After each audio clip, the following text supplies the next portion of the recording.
Assalamualaikum warahmatullahi wabarakatuh. Perkenalkan kami dari kelompok 4 mahasiswa psikologi, mata kuliah komunikasi akan menyampaikan materi mengenai komunikasi nonverbal. Nah, pertama kita perlu tahu dulu nih pengertian dan bentuk-bentuk komunikasi nonverbal yang akan dibahas oleh teman saya Ilham Fitra. Baik, terima kasih Geni. Baiklah, saya akan menyampaikan pengertian komunikasi nonverbal. Komunikasi nonverbal ini adalah sebuah proses menggunakan pesan-pesan tanpa kata untuk menyamakan makna. Nonverbal juga bisa diartikan sebagai tindakan manusia yang secara sengaja dikirimkan dan diinterpretasikan seperti tujuannya dan memiliki potensi akan adanya umpan balik atau feedback dari penerimanya. Jadi, dalam arti lain, setiap bentuk komunikasi tanpa menggunakan lambang-lambang verbal seperti kata-kata, baik dalam bentuk percakapan maupun tulisan. Komunikasi nonverbal ini dapat berupa lambang-lambang seperti gestur, warna, mimik wajah, dan lain-lain. Adapun bentuk-bentuk komunikasi nonverbal ini, bentuk-bentuk komunikasi nonverbal sendiri diantaranya adalah seperti bahasa isyarat, ekspresi wajah, sandi, simbol, pakaian seragam, warna, dan intonasi suara.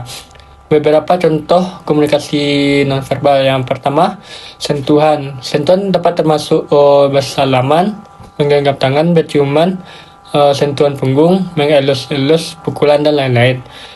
Yang kedua, gerakan tubuh. Dalam kondisi nonverbal, kinestetik atau gerakan tubuh meliputi kontak mata, ekspresi wajah, isyarat, dan sikap tubuh.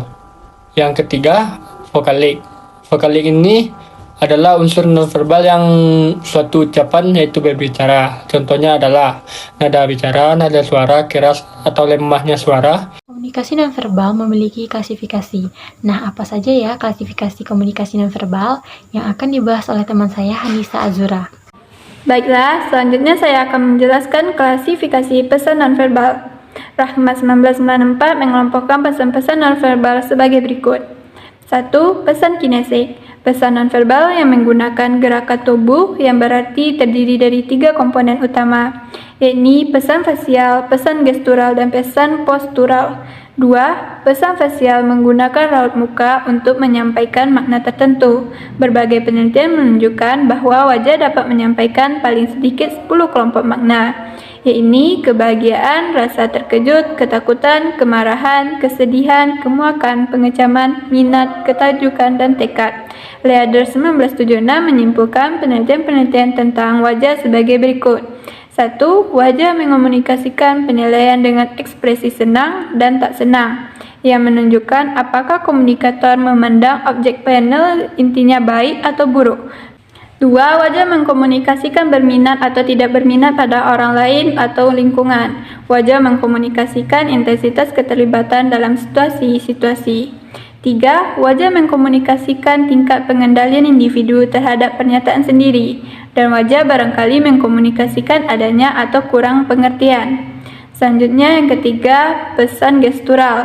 Ini menunjukkan gerakan sebagian anggota badan seperti mata dan tangan untuk mengkomunikasikan berbagai makna. Pesan postural berkenaan dengan keseluruhan anggota badan. Makna yang dapat disampaikan adalah pertama, imediasi, yaitu ungkapan kesukaan dan ketidaksukaan terhadap individu yang lain. Postur yang cenderung ke arah yang diajak bicara menunjukkan kesukaan dan penilaian positif. Selanjutnya, power mengungkapkan status yang tinggi pada diri komunikator. Anda dapat membayangkan postur orang yang tinggi hati di depan Anda dan postur orang yang merendah. Responsif individu dapat bereaksi secara emosional pada lingkungan secara positif dan negatif. Bila postur Anda tidak berubah, Anda mengungkapkan sikap yang tidak responsif. Pesan proxemic disampaikan melalui pengaturan jarak dan ruang. Umumnya dengan mengatur jarak kita mengungkapkan keakraban kita dengan orang lain.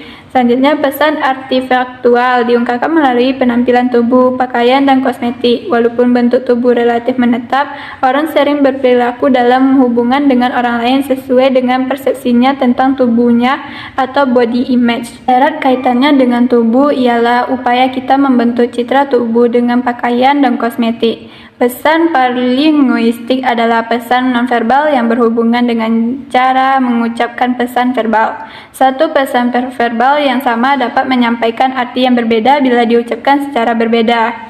Pesan ini oleh Mulyana 2005 disebutnya sebagai parabahasa. Pesan sentuhan dan bau-bauan. Alat menerima sentuhan adalah kulit yang mampu menerima dan membedakan emosi yang disampaikan oleh orang melalui sentuhan.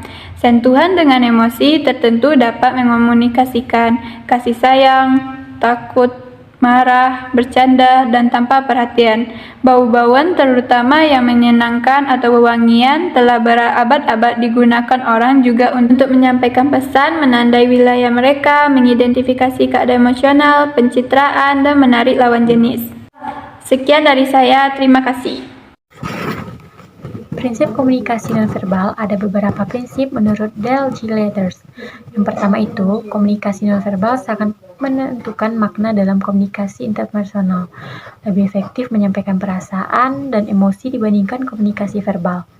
Lebih efektif juga menyampaikan makna bebas dari penipuan, distorsi, atau keracuan. Komunikasi nonverbal merupakan sarana sugesti paling tepat karena bersifat metakognitif untuk mencapai komunikasi yang berkualitas tinggi. Beberapa fungsi komunikasi nonverbal. Yang pertama itu untuk mengirimkan makna atau maksud kita kepada orang lain dan juga bisa mempengaruhi orang lain, mengatur arah percakapan, berdampak pada hubungan kita satu sama lain, dan dapat juga mengekspresikan identitas kita. Karakteristik komunikasi nonverbal akan dibahas oleh Alivia Rahmi Putri. Baiklah, saya akan menjelaskan mengenai karakteristik komunikasi nonverbal. Yang pertama ada komunikatif, yaitu perilaku yang disengaja maupun tidak disengaja untuk mengkomunikasikan sesuatu sehingga pesan yang disampaikan itu dapat diterima secara sadar. Contohnya seperti mahasiswa yang memandang keluar jendela saat kuliah ketika merasa bosan. Hal tersebut bisa dilakukan secara sengaja maupun secara tidak sengaja oleh mahasiswa tersebut. Yang kedua adalah kesamaan perilaku, yaitu kesamaan perilaku nonverbal antara satu orang dengan orang lain. Kesamaan perilaku tersebut mungkin bisa dilihat secara umum, seperti kesamaan ikat tangan, cara duduk, berdiri, suara, pola berbicara, kekerasan suara, maupun cara diamnya.